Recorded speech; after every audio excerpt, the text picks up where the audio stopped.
Olha bem essas imagens. Um morador de Moscou começa a gravar uma coisa impressionante.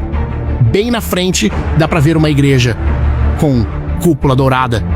Tudo calmo. Mas lá no fundo, no horizonte, uma coluna de fumaça escura está subindo. De alguma coisa está queimando. Aí ele aproxima a câmera e é agora que fica impressionante. Repara bem no que aparece no meio da bola de fogo da explosão. Essa coisa que está sendo arremessada para o alto é a tampa de um tanque de combustível inteiro.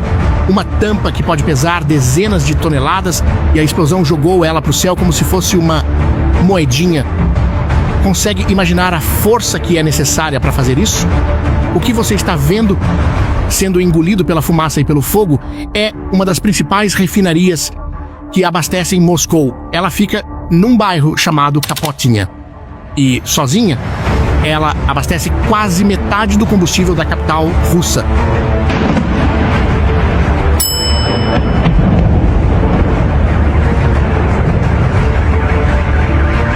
Não é um prédio qualquer que pegou fogo.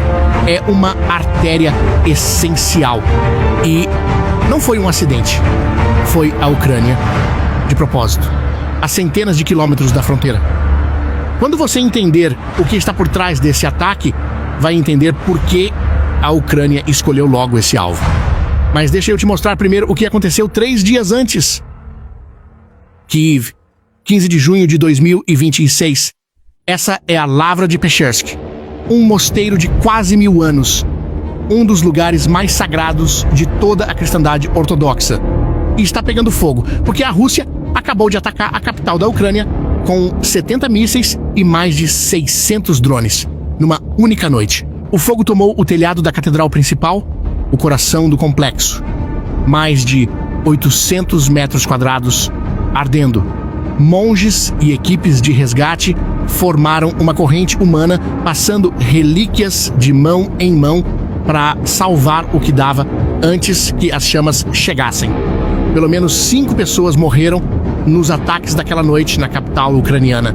E aqui vale reparar num detalhe, porque ele diz muita coisa. Quando o mundo apontou o dedo para a Rússia, sabe o que eles fizeram? O governo russo negou. Disse que o estrago tinha sido causado por um míssil de defesa ucraniano que teria caído no lugar errado. O problema é que, no meio dos escombros da lavra, foram encontrados os restos de pelo menos 2 drones russos. Do mesmo tipo que a Rússia lança contra cidades ucranianas quase toda noite, há mais de 4 anos. Mas essa história não ia acabar aí. Porque o presidente da Ucrânia, Volodymyr Zelensky, foi até a lavra destruída, olhou para aquilo e fez uma promessa. Não foi um discurso longo, foi quase uma frase só. Nós não queremos que a Ucrânia arda por causa do inimigo, mas se a Ucrânia arde, a sua Moscou também vai arder. Você сказали Путину після цієї атаки? А ми ще скажемо. Guarda essa frase, porque 3 dias depois ela ia se transformar exatamente naquela imagem que você viu lá no começo.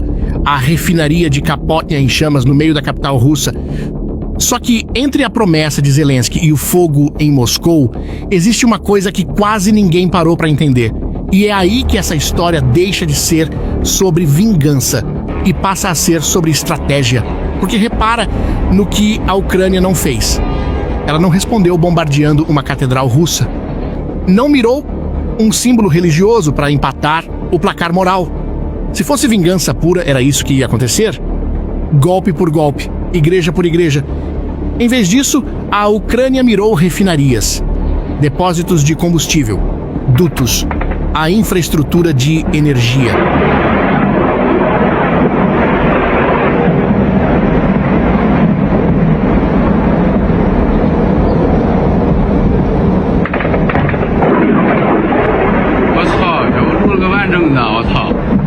À primeira vista, parece quase uma resposta fraca. Trocar o peso simbólico de uma catedral por um tanque de petróleo? Mas é exatamente aí que está o erro de quem olha por cima. Porque isso não é improviso de raiva. Tem nome. A Ucrânia chama esse esforço de bloqueio logístico. É um programa lançado pelo Ministério da Defesa para atacar, de forma sistemática, a retaguarda russa.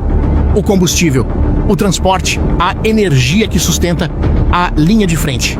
E o ministro da Defesa da Ucrânia, Mikhailo Fedorov, disse uma coisa que resume a lógica inteira. Ele afirmou que já dá para ver um padrão nos dados. Quanto mais a logística russa é destruída, menos ataques a Rússia consegue lançar na linha de frente. Não é vingança, é um projeto. A Ucrânia descobriu que não precisa derrotar o exército russo soldado por soldado. Ela pode mirar o que alimenta esse exército.